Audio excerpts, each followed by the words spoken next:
So I've been having this thought for a while now, how to address the thing that a lot of people struggle with. Some from time to time, some are always there, and that's that feeling of loneliness where you feel nobody's there. There's not a phone. I mean, you reach out to people, you don't get comebacks.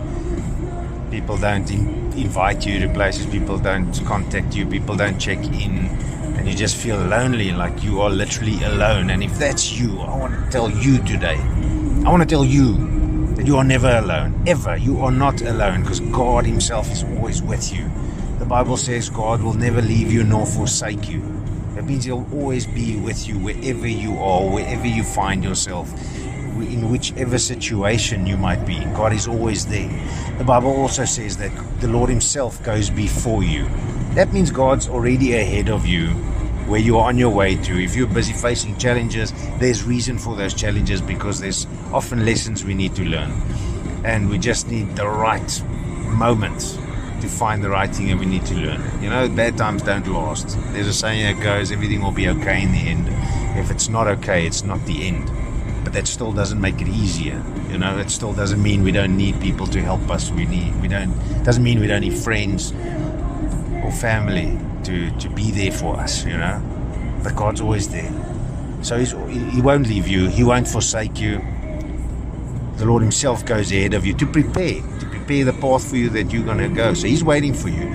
There's also a place, and for the life of me in this instance, I can't remember who it was. I think it may have been either Moses or Abraham. I could be wrong. But he said to the Lord, there's nowhere I want to go if your presence does not follow me. So that's an indication to me that the Lord follows us wherever we go. I read a book recently about a certain part in this book. God told this lady he took on a trip, two actually, one throughout South Africa, one through Namibia, to some of the driest places in those two countries. And her mission was that God said to her, number one, you need to go speak to these people, whatever it is he told her, to deal with them and spend time with them and those sort of things.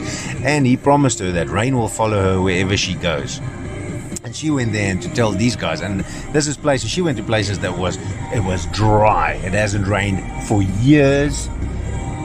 Some of the instances, you know, detail when she describes the events and the visits is actually so good that you can literally feel the way some of these farmers were actually laughing at her out of, I don't know, they're in a space that they want to give up but they know they can't, sort of thing, you know. They don't have no motivation left, no nothing, and there's this crazy chick popping out of nowhere telling me, listen, it's going to rain.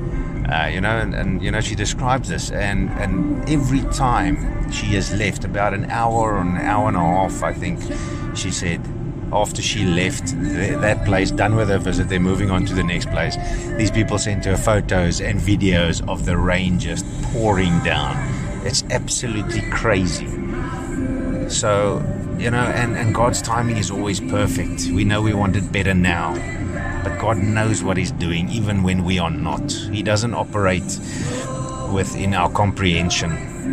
And that's what's so fascinating about it, because I can personally vouch for the times that I also thought, God, your timing is a bit off, and his timing ended up being absolutely perfect whenever I needed it, whether it was money, whether it was motivation, whether it was a pal just giving me a phone call, stuff like that. So if you're feeling lonely today, if that's you, don't. And I know it's easier said than actually done. I do know that. I do understand that. But I want to motivate you to then just talk to your Father. He's always there. He's right there with you. And if you think you don't know how to pray, or you think God won't hear your prayer, he will. He hears, he listens, and he does. You know, and he sees you. My favorite Jewish, I think it's the Jewish words, or the Hebrew words, sorry, for God is Jehovah Elroy.